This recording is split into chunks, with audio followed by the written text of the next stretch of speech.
Humans are naturally status-seeking creatures. For young men in particular, the leap from adolescence to adulthood is often marked by a gnawing insecurity. Who am I? How do I prove my worth to others?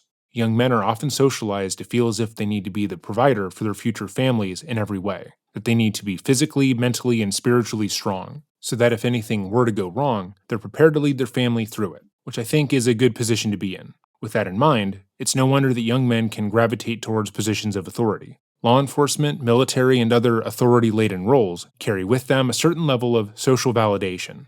People listen to police officers. People tend to respect soldiers. People, even if begrudgingly, tend to defer to authority. But it takes a certain amount of perseverance to obtain one of those positions.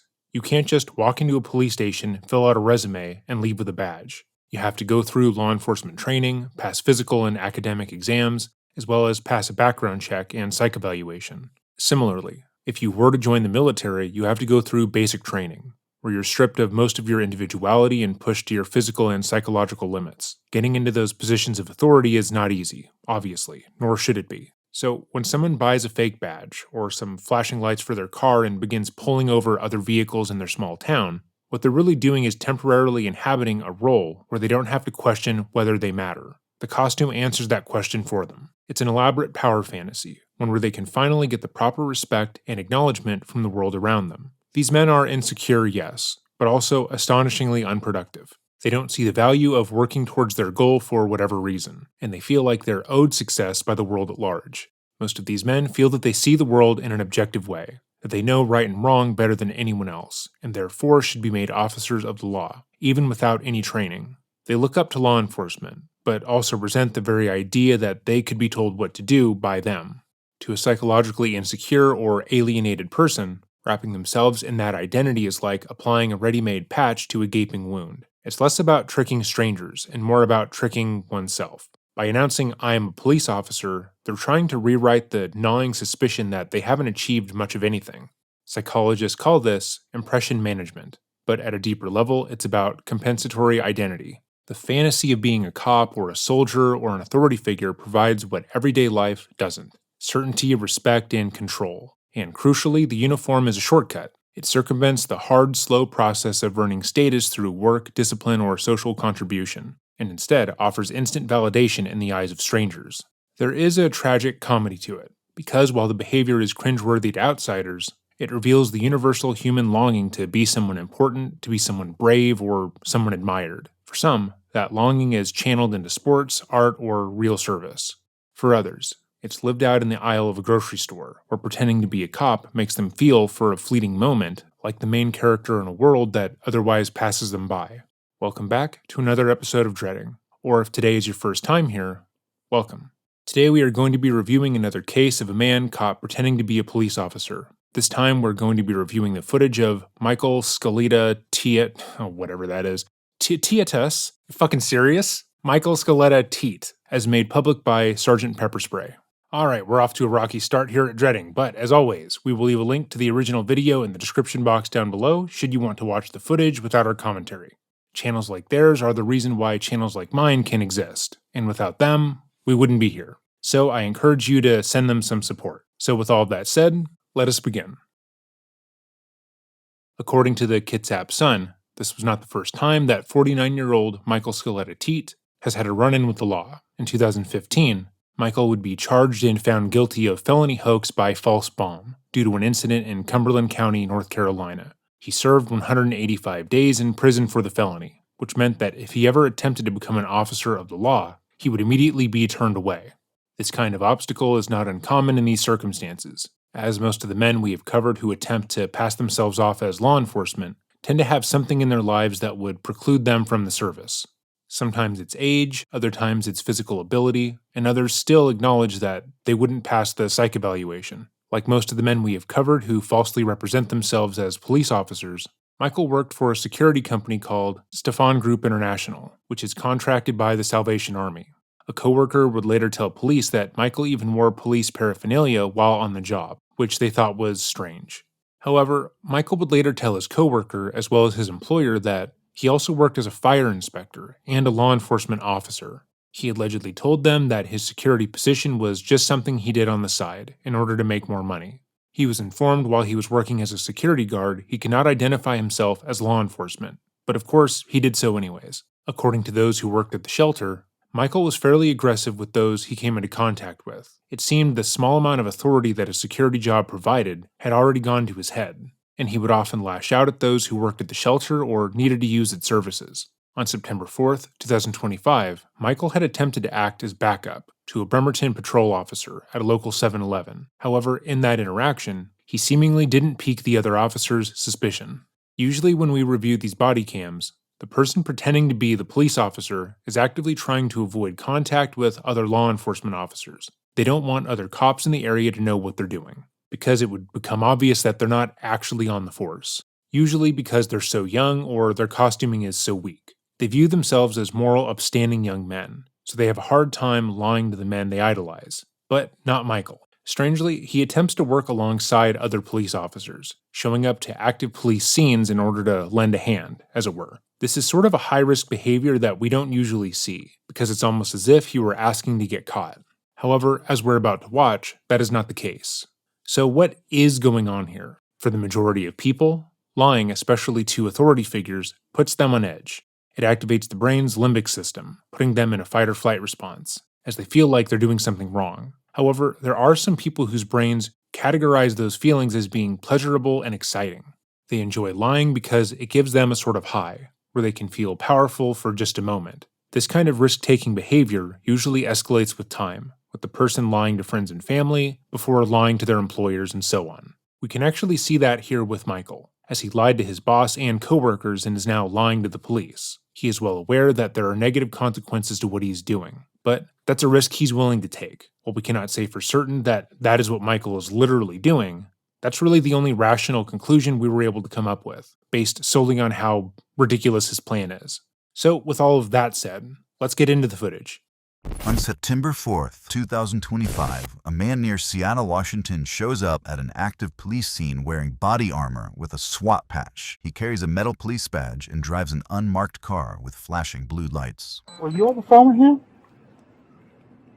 They asked Who? us to come outside. I thought it was for you. Who else is come outside? I don't know. He's on the phone with him. No, I thought I was pulled over because I thought you guys needed help with that. Oh no, no. We thought no. I'm confused right now, man. This is my first day back in a while. So I was out with COVID, and it was bad. There are a few things of note here. First, it's obvious that in his outfit alone, he is attempting to pass himself off as law enforcement. That cannot possibly be argued. He's wearing a tactical vest, he has a fake police badge pinned on the front of his vest, and he approached the other officer as if they were peers, which objectively they are not. As previously mentioned, most men who get caught pretending to be police officers don't usually go out of their way to mingle with actual police. And for good reason. In most departments, especially in mid-sized towns or cities, most officers know each other. While they might not be good friends, they would share passing familiarity. They would probably see the same people every day, and would at least be able to recognize their peers if they were to see each other out of uniform. So Michael's appearance out of the blue would be odd, but he knows that, and he's come prepared with a reason as to why responding officers might not know who he is out of the gate. Without provocation, he tells the officer that he has just come back from a long time away, because he had a pretty severe case of COVID. He's hoping that the other officer just accepts his story on its face and moves on.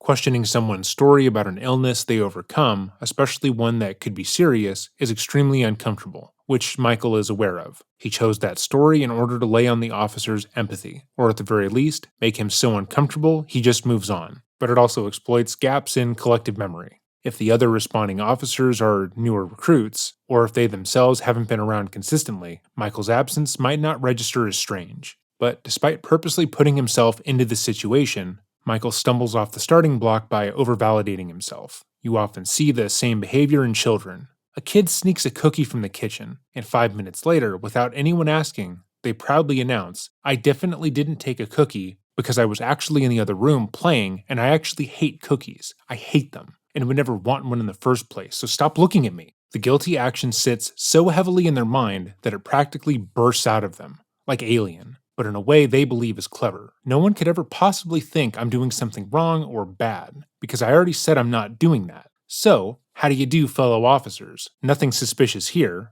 but Michael does the same thing here. The responding officer hasn't interrogated him or even implied suspicion at all. But before anyone can say a word, Michael rushes to fill the silence with an unsolicited explanation. It's his first day back. He's been gone for a while. He had COVID and it was bad. This is the psychology of guilt in action. When someone is lying, they often overcompensate by layering in details that nobody asked for, desperately trying to preempt questions that haven't been raised. Ironically, the very attempt to look authentic ends up signaling deception. Okay. So it's been a while since I've been back here. Jeez. Oh yeah, it was 11th time having it, and it was the worst. I had to go to the 11th time? hospital, get breathing treatment. Yeah. It was bad. It hurt to talk. Okay. I'm good now. Promise. Nice, man. Again, Michael overexplains himself here, which the other officer did not ask for. He is so insecure about what he is doing, he sincerely believes that he's being questioned, when that is not happening at all. Unfortunately for him, most police officers know how to spot when someone is lying to their face, as they routinely deal with that every day. So he's not doing a very good job so far. But he doesn't know that. Right on, man. Just getting back here this afternoon, as soon as I'm talking with the shift change and debriefing with him, they're like, this big fire, like they made it out way worse Oh, what it okay. was, and I Yeah. was like, what's going on? No, he popped out, and I was like, dang, I thought you were like one of our detectives at first. I know some of the guys were with the task force, but it's really with the sheriff.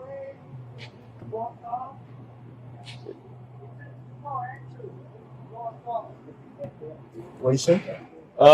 Yeah, try that way then. Yeah, I deal with more of the parole and probation than anything. With over there at the Kitsap Sheriff's Department, the detectives over there, I know more of those guys than anything out here. Okay. All right. Yeah. Right on, man. How long you been? Well, so I retired from Baltimore City after 27 years. Came out here. It took about a year for me to end up going back into an agency. Went with Thurston at first, Thurston Sheriff's Department.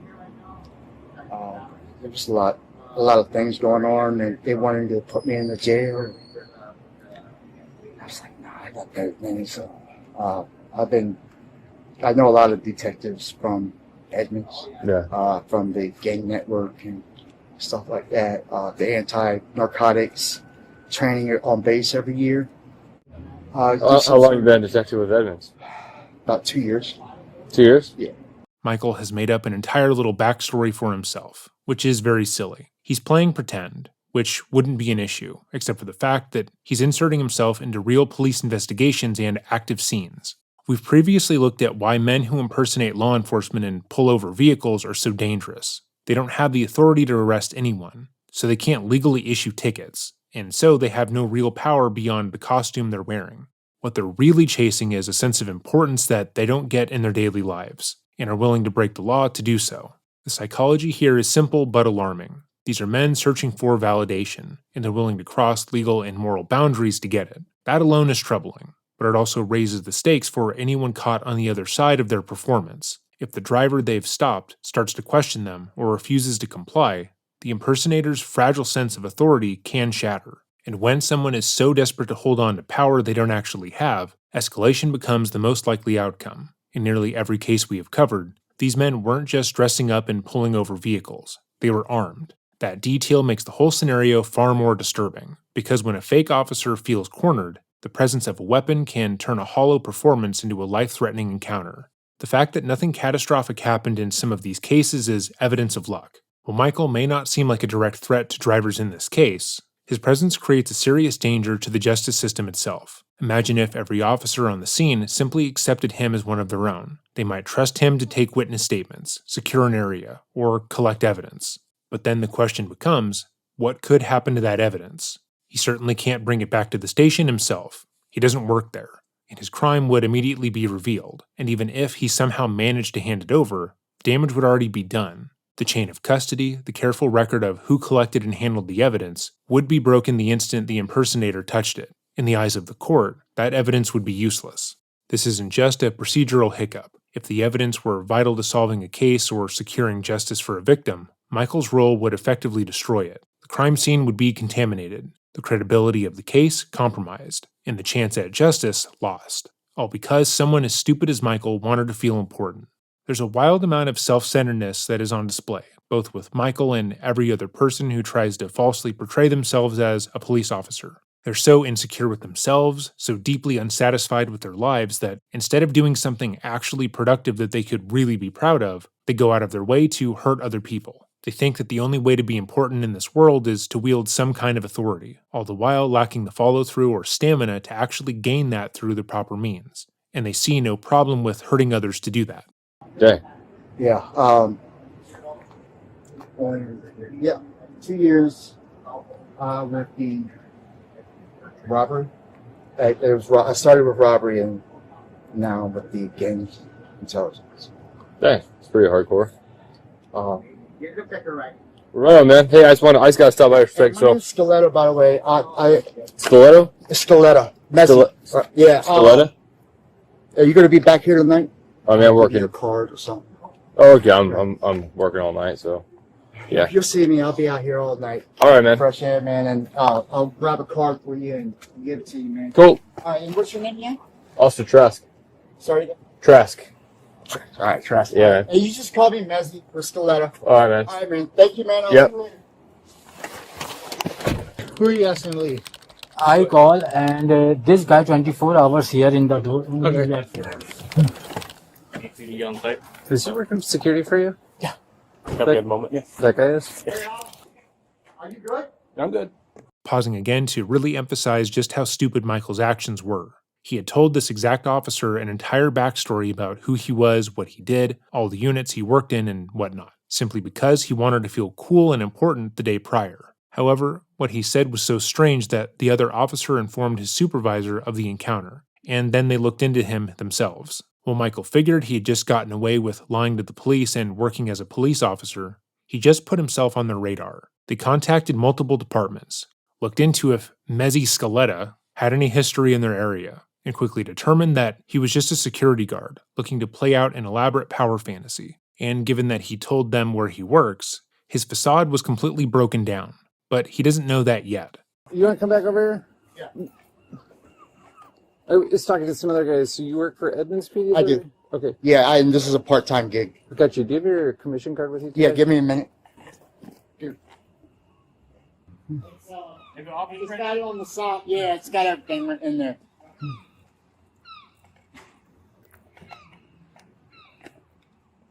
No? Didn't find it? Sorry? No, he's going to. It's in my other bag. Oh, okay. He's grabbing it now. Okay, how long have you been working for the Salvation Army? Sorry? How long have you been working off duty for the Salvation Army?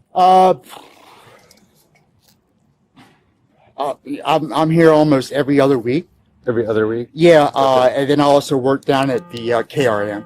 Okay. And what's your full name? Messi Scaletta. M-E-Z-Z-Y. That's your- S-D-A-L-E-T-T-A. So your first name is Mezzy? M-E-Z-Z-Y, correct. That obviously is not his first name, but he knows that if he were to give his real name and they were to run it, they would see that he's a felon and not a police officer. But he's hoping to avoid them even having to do that. In his mind, there is still a way to salvage this. He's hoping that by sending his coworker to grab his credentials, that the officers will pal around with him for a bit and he can convince them that he hasn't technically done anything wrong. So let's see how that works out for him, because I bet it works really well. And Scaletta? S-D-A-L-E-T-T-A. Okay, what's your middle initial? Anthony. And 81076. As soon as he gets back, What's a good phone number for you? hey, man. Yeah, it's going to be the green bag. And it's got the my wallet with the credentials and everything on the side of it. And no, upstairs. Yeah. My bad. My apologies. Thank you. Wait, can you... Sarge, can you stay over here? Please grab it. All right, I'll see you in a minute. Is it a loaded firearm that you have with you, Mr. Scaletta?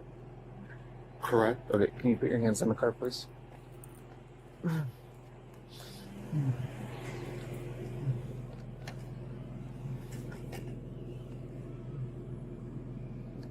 not familiar with the retention of this holster. Just keep your hands right there. Can we not do this in front of everybody? I mean, really?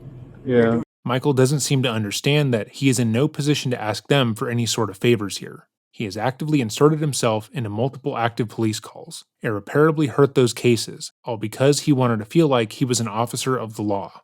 That's not a victimless crime, nor is it something that most officers are willing to overlook. But these things likely never occurred to Michael. In his mind, because he hasn't actually hit anyone, he can't be accused of hurting anything, and because his goal was to help the officers, their negative reaction was uncalled for.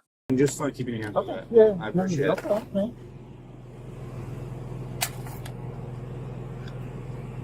Can I contact my command as soon as y'all are... Do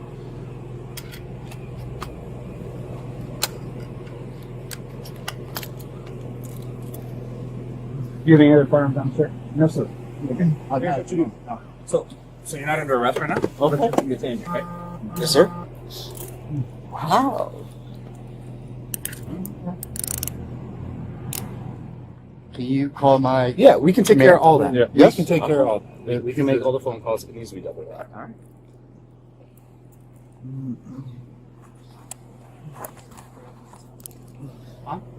And so... His credentials. Edmonds. What agency did you say you were with? Edmonds? You were with Edmonds. Edmonds, yes. Okay. You understand you're just being detained. I understand the whole process. Yes, I do. Okay. You want me to take photos? Yes, please. Mr. Scaletta, you have the right to remain silent. Anything you say can be used against you in the court of law. You have the right to time talk to a lawyer and have him present with you while you're being questioned. Now, if I afford to hire a lawyer, one will be appointed to represent you before any questioning if you wish. You can decide at any time to exercise your rights, not answer any questions or make any statements. Do you understand? And turn around, face me, please. Just stand right there. Wait for sign to that name. Pausing to say that it's pretty funny that the officer took a picture of him. I know that's not supposed to be funny, but Michael wanted to inflict his will onto the world, and he's now handcuffed with an actual officer taking a photo of him to send around to other departments to confirm he's not really a cop. This could potentially be the most embarrassing thing to ever happen to him. Say go ahead. You ready? No, I'm hearing them. Lester Scaletta, Sam, Charles, Adam, Lincoln, Edward, Tom, Adam. First name Mezzi, Mary, Edward, Zebra, Young, middle A, Anthony, 1976, 0810. Sorry? What'd you say your name was? Message still letter. Is it okay if I check your... Absolutely. Can you grab my credentials Yeah. and everything out Yep. there, please?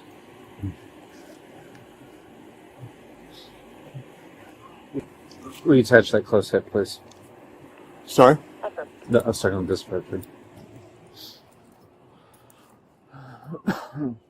I had tics, so I had Tourette's syndrome. That's why. Okay. I What was your first name? Mezzi. M-E-Z-Z-Y. Mezzi, I'm Trevor. Michael has already begun to display a variety of self-soothing behaviors while waiting for the police to confirm that he's not actually a cop. Since he's been handcuffed, he has bent forward a fair few times. It's a motion often seen with runners trying to catch their breath, as a way to draw deeper inhales. In Michael's case, it's less about oxygen and more about regulation. His heart is probably pounding, his thoughts are racing, and his body is instinctively searching for ways to settle itself. At the same time, he rocks from side to side, shifting his weight in small, restless steps. This kind of movement is a classic outlet for nervous energy, a way to bleed off some of the tension building inside. Another detail stands out. His blinking has noticeably increased. When asked about it, Michael attributes the behavior to his Tourette's, a neurological condition marked by sudden, repetitive movements or vocalizations. Whether the blinking is driven by stress, by the condition itself, or by a combination of both, the effect is still the same. It signals the strain of the movement, the body struggling to soothe itself while the mind scrambles for control. Thanks. So, do you understand why you're detained right now or no? I don't know I think why, why you did or doing what you're doing, but Okay. Is it okay if I explain some of it? Sure. Okay. So first off, if you are a commissioned police officer in this state, You will be taken out of cuffs, and I will formally apologize. Thank you. Okay? No problem. All right. Here's a couple problems, though. I'm one of the supervisors in the city right now. If Salvation Army is hiring uniformed commissioned law enforcement, who's going to be carrying badge, gun, vest, especially not in our agency, well, as far as I'm concerned, let me finish. Let me finish. First of all, I did not have a weapon on while I was on duty, and I was leaving. I'm off duty. I was leaving. Okay. Okay. So that's number Let one. him explain. Sure, go ahead.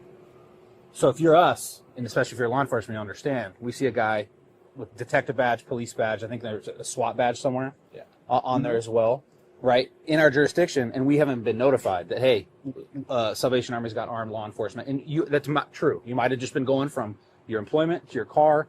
However, when we came across you, right, you're uniformed and armed. When we came across you. That's an accurate statement. So the concern is, especially because we weren't given notification, right? I'm not operating. I'm not working. I'm not. Well, here's the problem. Leaving. Well, it's messy, right? Correct. Here's the problem with that. You're leaving. Even if you're leaving, Salvation Army, this is the #1 crime hotspot in the entire city for us. I know this. Let me tell. Okay, I'm a retired Baltimore City. Okay. 27 years. I come out here. Then let me talk. I get it. Then let me I'm talk. sorry. It seems that Michael has just now become aware of how serious the situation is. He's being publicly humiliated in front of his job. His lies are being exposed by the very people he was attempting to emulate, and his entire power fantasy is falling apart at the seams. However, because the supervising officer has stated that he is unsure whether or not he is an actual officer, Michael still feels like he can try to manipulate his way out of the situation. He makes a desperate appeal to authority, claiming to have been a Baltimore police officer for 2 decades, languishing in the injustice of being detained. He begins to get agitated, which would make sense if he were actually being honest here. However, none of the other officers have been moved by his statements. Well, I think we're getting our wires crossed a little bit, because what I'm trying to get you to understand is, I understand that you're just leaving if you're off duty. But if you know that this is the highest crime area, right? If you know this is the highest crime area in the city, and you know that that's likely, due with your law enforcement experience, that we're going to be in the area, probably not the best idea to be wearing a vest, armed, going to and from, because it's going to make us think some things, up to and including possible criminal impersonation of a police officer. That's why you're detained. Okay. We get all that checked out, and you know what? Sure. This might be an error for their bosses and our bosses, because if this is all true, right, and we weren't, and we just weren't notified, that's what could have solved this, is an email saying, hey, just so you know, there's a guy, he's law enforcement, he's being hired off duty at Salvation Army. You may see him come and go from the parking lot. That's what we'd say. Sounds good. We've heard nothing. Okay. Have you heard anything about this? No. Have you heard anything about this? So we might have called Edmonds last night. The sheriff? What? We might have called Edmonds PD last night. Yeah. Not on the payroll. Say it again? You're not on the payroll with Edmonds PD. Is it okay if I go through this? Yes, please. And then I can. Let's try a hand at Michael's favorite thing and roleplay a bit. Only in our case, it's perfectly legal. Picture yourself working at the same office day after day. You know the routine. You clock in, chat with the same coworkers, you despise your boss and are sickened by them, the whole 9 yards. It is such a fixture in your life that the idea of being questioned about it doesn't even cross your mind. Now imagine walking in one morning and being stopped by security. They begin questioning you, and it quickly becomes clear that they think you don't belong there. That would be infuriating, wouldn't it? They're not only keeping you from doing your job, but doing so in full view of your colleagues. Naturally, you'd leap at the chance to prove them wrong. You'd show your ID, call your manager, maybe even scold them for the embarrassment they're causing. But then you realize, wait, you forgot your ID. So you ask them to call your boss directly, confident that that will settle everything. Except when they do, your supposed boss claims to have no idea who you are. According to them, you never worked there at all. If you are telling the truth, this would feel unbearable. You'd probably assume the guards had made a mistake, or that someone was lying, or that the whole system had broken down in some ridiculous way. You'd be angry, loud, and eager to defend yourself. Or maybe you would feel like you're going crazy, like everyone around you had lost their minds. Or you're being pranked. Michael, in contrast, doesn't react that way. Instead, he accepts that his, quote, supervisor is for some unexplained reason lying about him to the other officers. In his story, he isn't outraged at being publicly humiliated or furious that his one lifeline has failed him. He just shrugs and folds the contradiction into his performance, as if his boss lying about his employment is just a silly little thing that happens from time to time. And that brings us to another telling detail. Despite all his claims of being part of the department, Michael never once refers to a colleague or supervisor by name. When he was first cuffed, he asked the officers if he could call his supervisor to clear things up, but he doesn't name anyone. Not a sergeant, not a lieutenant, not even a last name muttered in passing, likely because he doesn't know one. Call my phone. There's. That's not my bag. That's no, it's the one with the Gatorade, the electrolyte. So this is now the second bag that he has claimed should have his credentials in it, but it doesn't. Again, the bags are more or less of a time-consuming tactic. He knows that he doesn't have credentials, and therefore it doesn't matter what bag they bring to him. But like most liars and con artists, Michael believes that if he just gathers a little bit more time, he'll be able to cobble together a really convincing story. He's just one more lie away of winning these cops over and getting away scot-free. Sir, can I get your name? Jacob O'Brien. Do you know who looked into him? Do you mean when he was hired? Yeah. My boss, Jake Stevens. He said he was part of the global task force there. Okay. Okay. I'll give you the number. Thank you. Michael's coworker gives the officer a new backstory, one where he isn't part of a gang and narcotics task force, but part of a corporal task force, which we've never heard of, but whatever. While this change in roleplay is small and seemingly unimportant, it's fairly telling. Most liars have a very hard time keeping their own stories straight. Every time they're asked to recall their story, they'll inevitably change details like this, where he isn't able to actually give the same details twice in a row. How long have you been with Edmonds? Almost 18 months now. 18 months. Yeah. So I was at Thurston prior. Thurston County Sheriff's Office? Yes. You're at Thurston for? About a year. So when I retired from Baltimore City, Maryland, 4 years ago. I came out here. I worked at the detention center for a little while. They put me in the detention center. I didn't like it, and I was able to secure a spot over at Edmonds after getting some other certification, and it's the 18-month contract. Again, this backstory is patently different from the one he gave before. He seems to have really focused on the idea that he retired from the Baltimore Police Department after 2 decades, but almost everything else has small changes to them that show he's lying. Moreover, he cannot stop moving while he's talking. He's so anxious that he feels the need to shift his feet just to get that energy out of him, which illustrates that someone is not a good liar. How he genuinely believed he would be able to get away with this, I don't know. So with the investigation. The only reason I was walking away is I was going to be like, hey, we've got possible criminal impersonation here. This guy's armed. I was just going to maybe wait for 1 or 2 more. I know, but That's all I was he was getting weird. making me real uncomfortable, Gotcha. so I just wanted to I picked up on that. I just wanted to let you know. So you're only contracted to work 18 months? It's good. Yeah, that's what it is. Yes. So You said you've been at Edmonds for 18 months, but then you said you're only no, contracted it's to work. I got another 18 months left. Okay. Okay, so I did the 2 year.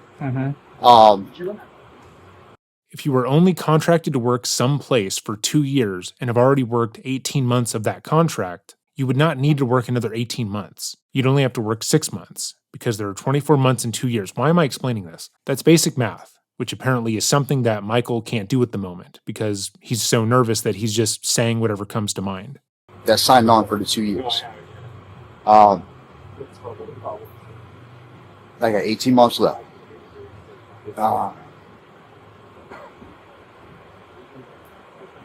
So you said You said you we'll signed. get it all figured out. Yeah. So what like you said I is kind that of you feel like this was a little bit overboard.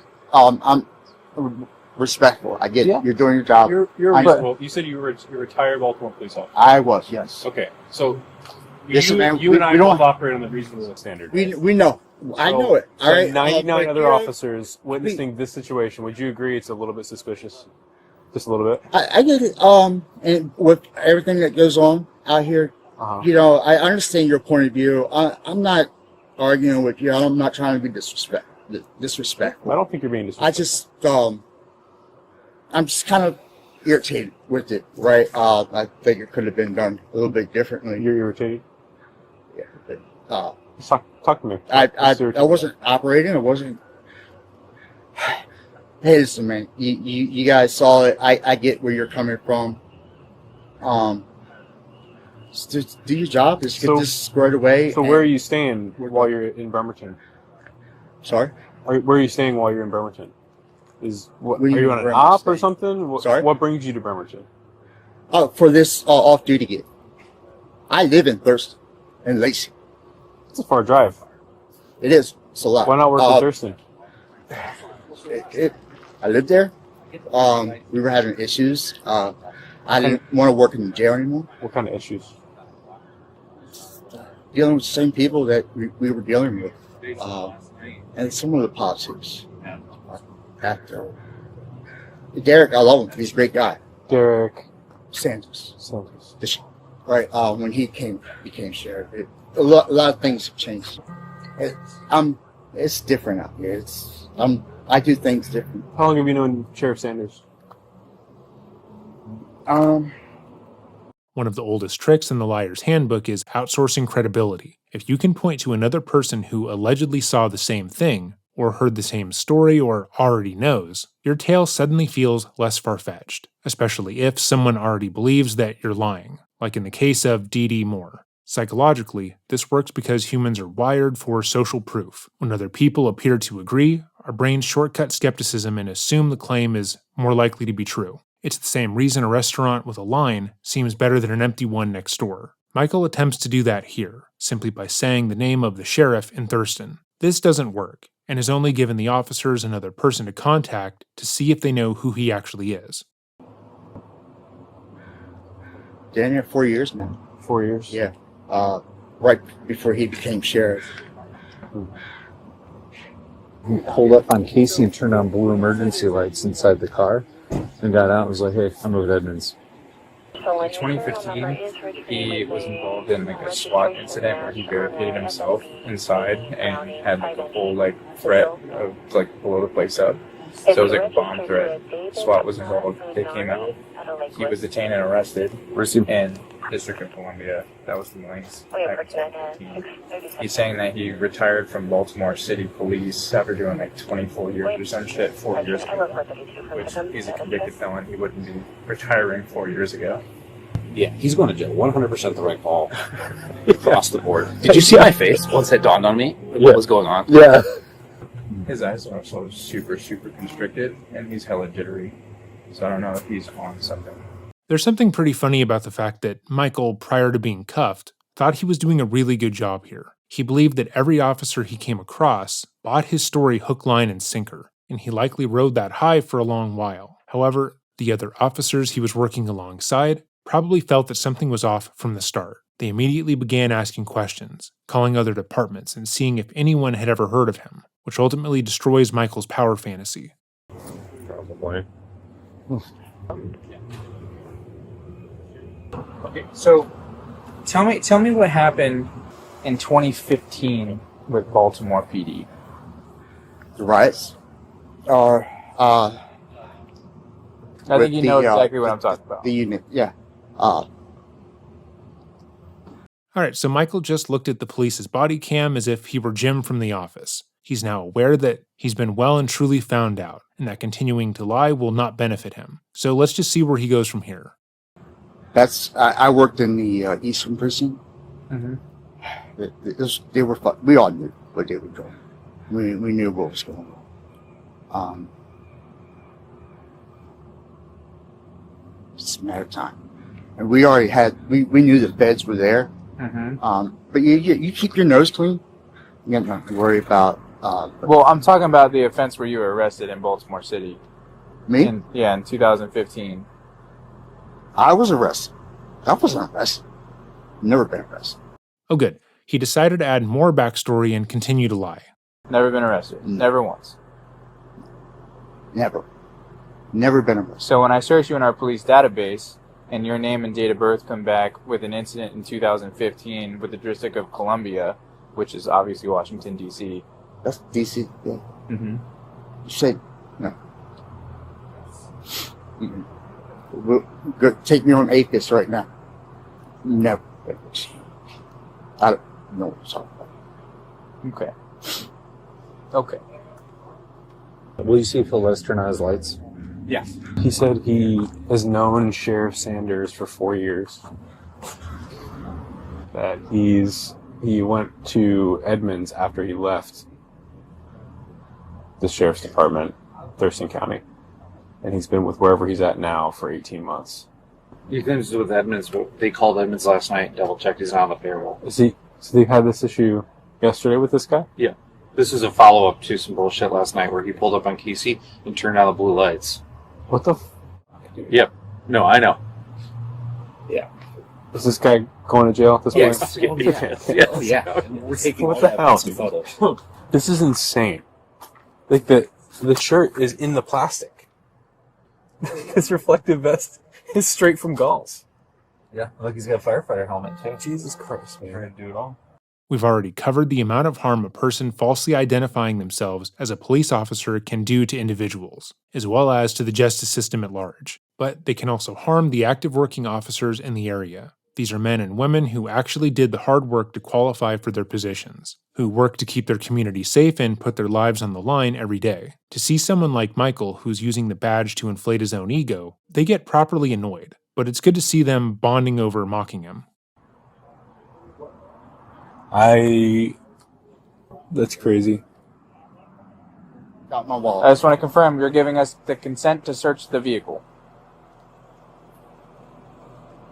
I just want to hear it from you, yes or no. Are you giving us consent to search the vehicle? What, y'all are gonna tear my vehicle apart? We're gonna search the vehicle. No. We're not gonna like. We're done. All right. We're done. No. No. Okay. You're not gonna tear my vehicle up. No. Okay. Apply for a search warrant. Do what you gotta do. Let's remove the gear. Okay. Sounds good. Let's solve that problem. Okay.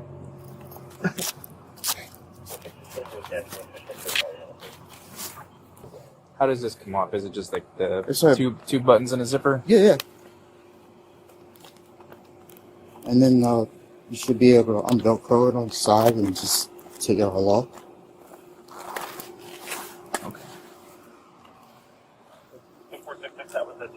You said you can take out the Velcro on the side? The Velcro side? It's been a while.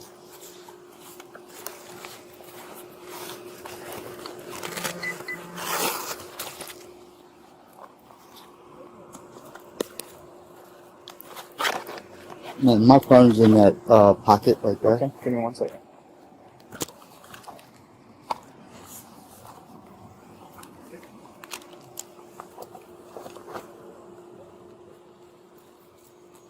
Did you ask about the lights on? What's that? Jacob would like to get his Bible out of your car.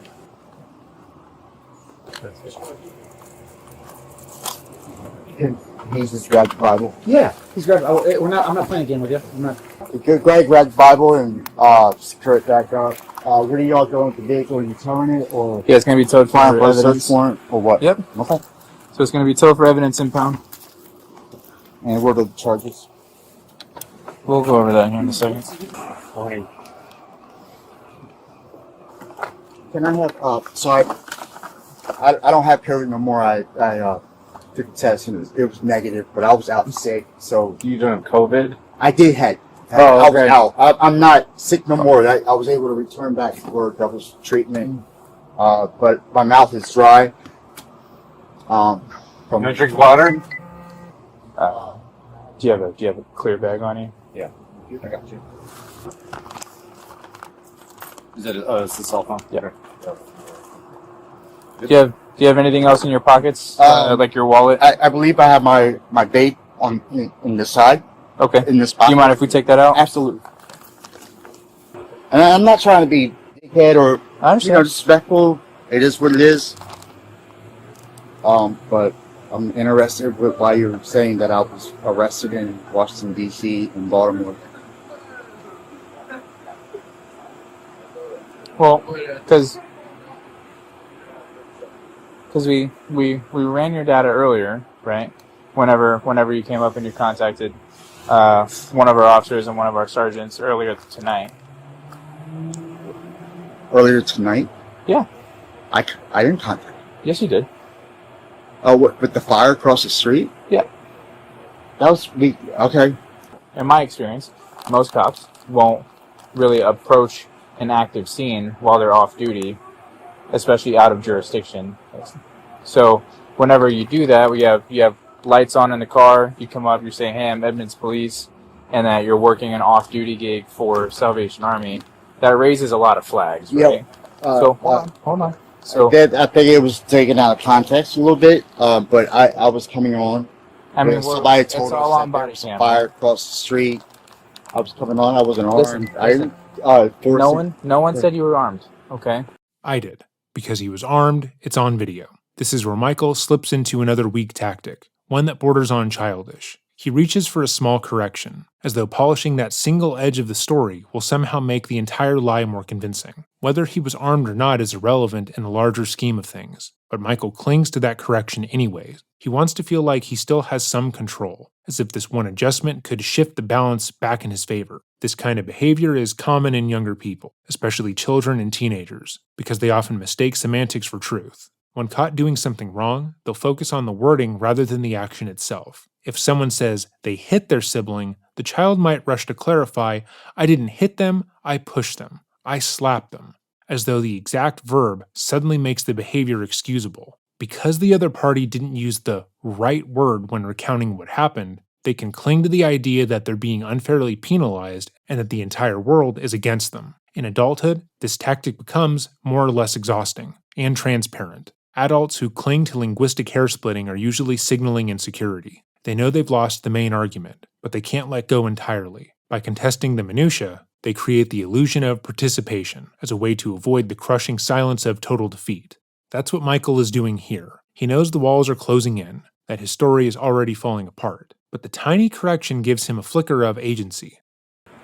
But this is what raises a lot of suspicion. A lot of flags get thrown whenever that happens, right? Imagine if you were working, right, as your normal beat and in a normal spot, and then I roll up and I'm like, hey, I'm off duty as I'm wearing like my police badge. That's not really how that went, but okay. I told him I was doing security over here. Okay. We're the ones that told him that there was a fire over here. Mm-hmm. And that was it. I didn't do anything else.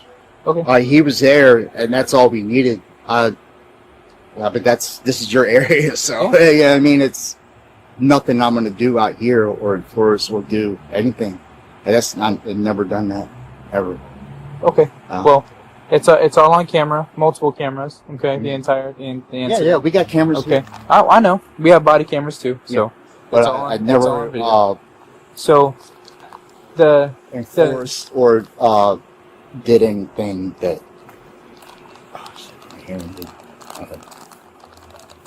But you see why that would raise a lot of flags, right?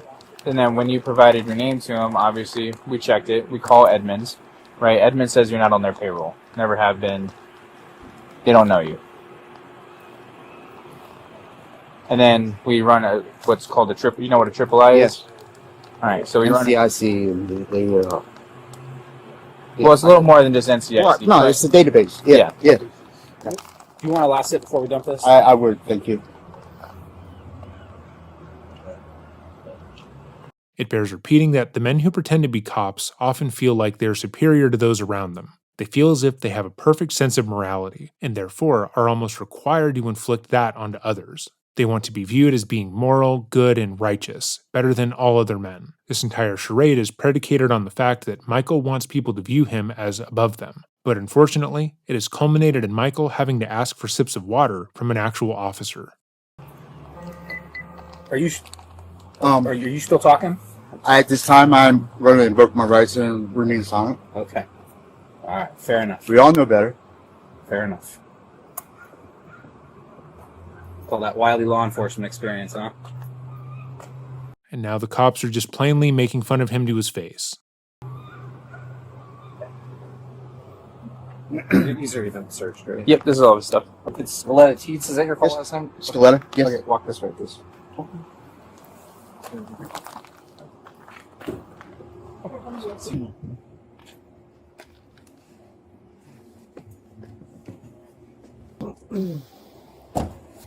I'm speechless. There we go. Alrighty. I'm so confused right now. What part is confusing? This whole thing. I mean, I thought that he went to work last night. Does he work at Salvation Army? What? Does he work at the Salvation Army in Bremerton? No, he's supposed to be Bremerton Kitsap. Doing what? Well, I know he's a reserves police officer. That's what he told me. That's the work he's doing. So apparently Michael has lied to his wife as well, which is not surprising in the least. When someone's ego is that delicate, their relationships tend to follow a predictable pattern. People like Michael rarely surround themselves with sharp critics or hard questions. They avoid friends or partners who might poke holes in the fantasy, because even small doses of pushback feel like personal attacks. Instead, they tend to gravitate toward the compliant or the deferential, or those who simply don't care enough to challenge them. Psychologically, this is a form of ego protection. The lie doesn't just exist out in public. It also has to be maintained at home and in day-to-day life. In fact, it likely started there, before he built the courage up to put on his fake cop uniform and walk around in public. A strong-willed partner or a close friend who constantly calls him out would shatter that fragile scaffolding in a matter of weeks. So, Michael, consciously or not, likely seeks people who will nod along and stay quiet, or even indulge the performance. The less resistance he meets, the more space his fantasy has to grow. This selective environment also explains why the impersonation escalates to public settings. When no one in your immediate circle challenges you, the illusion starts to feel real, but the moment it collides with actual scrutiny, the fragility is exposed. Michael's wife apparently was not aware of his actual job, believing that her husband was a reserve police officer who worked in the area. He likely spent the entirety of their relationship lying to her about who he is and what he does, and in all seriousness, it's in her best interest to leave the relationship as soon as she can. He's a reserves police officer for who? You know what, I don't know what. Well, who did he, so we called Edmonds. Edmonds says that he does not work for Edmonds. Has not, they have no idea who he is. Okay, so. And they're saying that he is a reserve officer in the Bremerton Kitsap area. So who does he say he's a reserve officer for? I know he's contracted. That's what he's told me. And who is he contracted through? I don't know, sir. I'm so confused right now. Like I said, I just woke up. I thought you were him calling. Well, we're calling from his phone. Right. Yeah. I know he was with Intercom, and he also was with Issaquah. He was working for Issaquah PD. As a reserves, but I don't have any paperwork, and I really don't know, sir. I don't know where his paychecks are coming from. Okay. Mr. Scaletta, you were convicted of, it looks like, a bomb hoax. A what? A bomb hoax in 2015. No. Okay, this says in 2015 you're convicted of hoax by false bomb, and you were sentenced to four months. No. 4 months in prison. What? No, bro. Okay. Did you get your firearms rights restored? So it's just Okay, your charges today are going to be criminal impersonation in the second degree and unlawful possession of a firearm. I can't. I'm hearing it, parents. I'm just trying to hear what you Your said. charges today Uh-huh. are criminal impersonation in the second degree, which is a misdemeanor, Uh-huh. and unlawful possession of a firearm in the second degree, which is a felony. Oh, wow. Okay. Okay. All right. And then do I? How does the court proceed? Like, what happens? Despite denying his previous conviction, it would appear that Michael drops his facade entirely here. He's no longer pretending to have any law enforcement experience, as he asks what is going to happen to him, because he would obviously already know that. I will say, it's also kind of funny how he made a big show of invoking his right to remain silent, only to not do so. You go to jail, and then you'll get to speak to a judge either today or tomorrow. Okay. And then they'll determine your bail amount. Okay. And Are these serious charges or 2 felonies. 2 felonies? Mm-hmm. What are the 2 felonies for? Criminal impersonation in the 1st degree and unlawful possession of firearm in the 2nd. Criminal impersonation, the 1st degree. Yes, correct. That's a felony? Yes. I thought it was a misdemeanor. Criminal impersonation in the 2nd is a misdemeanor. So how did it turn to 1st degree? It turns out you were taking significant law enforcement action. Where? At the 7-Eleven. I was taking action? Yes.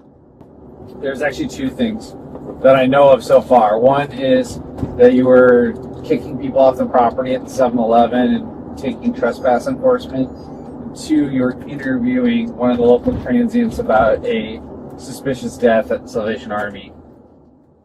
Pausing to note that now Michael is being a bit more honest. He makes the accidental admission that this wasn't something he did on a whim. He tells the officer that he thought criminal impersonation was just a misdemeanor, not a felony, indicating that when he was buying his fake badge and outfit, he looked up what would happen if he was caught, and it would seem that he thought a potential misdemeanor was no big deal. I mean, he is already a convicted felon.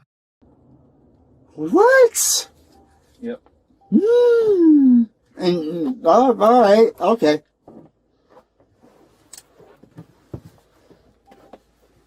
Oh, man, goodness. A suspicious death?